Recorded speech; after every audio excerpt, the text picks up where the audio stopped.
আসসালামু আলাইকুম। চলে আসলাম আপনাদের মাঝে একটা শাকের রেসিপি নিয়ে। কলই শাক। কলই শাকটা সব সময় পাওয়া যায় না, এই শীতের সিজনে পাওয়া যায় জানি না কে কে খেয়েছেন না খান নাই। আমি আজকে প্রথম। এই যে দেখেন, এগুলো আমি ফালাই দিলাম বেছে। শাকটা ভালো করে বেছে ধুয়ে ঝরা দিয়ে রাখছিলাম, না হইলো ৩-৪ ঘন্টা।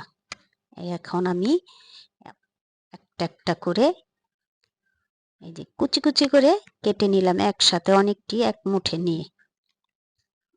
আমি যেমন পারি তেমনই কাটলাম, কিন্তু এই কলই শাকটা আরো চিকন করে কাটলে খেতে আরো অনেক স্বাদ হয়। এই যে দেখেন, কিন্তু কলই শাকটা কাটলে হাতের মুঠাটা ফেটে যায়।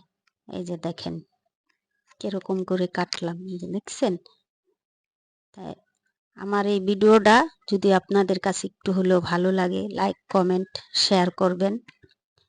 আর কোনো অংশ একটু ভালো লাগলে সাবস্ক্রাইব করে রাখবেন, যাতে পরবর্তী কোনো ভিডিও ছাড়লে আপনাদের কাছে নোটিফিকেশন চলে যায়। আর আশা করি ভিডিওটা আপনারা পুরাই দেখবেন। এই যে দেখেন, আমি এখন এগুলা কেটে নিয়েছি। এখন এটার ভিতরে আবার পেঁয়াজ পাতা আছে, ওইটা আমি কুচি করে কেটে দিছি। তখন আমার মোবাইলে চার্জ ছিল না, এই কারণে দেখাইতে পারি নাই। 1/2 কেজি 250 গ্রাম আনছি, ওটার অর্ধেক দিচ্ছি। আর এখানে পেঁয়াজ কুচি করে দিলাম, কাঁচামরিচ কুচি করে, আর আদাটা কুচি করে দিলাম। আদাটা তো দেখছেন কটটুক নিয়েছি। এই আদাটা দিলে নাকি পেট ব্যথা করে না কলই শাকে, এটা মুরব্বিগো কথা। আর আদাটা দিলে ঘেরানো হয়, খেতেও ভালো লাগে। চলে আসলাম আমি রান্নাঘরে, শাকটা কেটে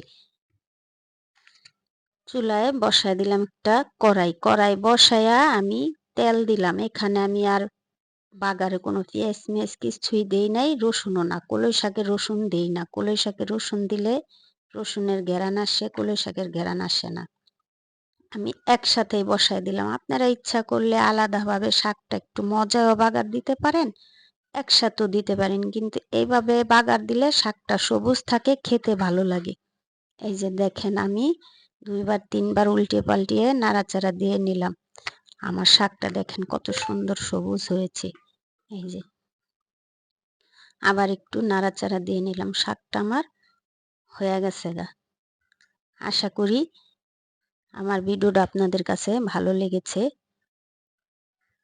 আজকের মতো এখানেই শেষ। পরবর্তী নতুন কোনো ভিডিওতে দেখা হবে।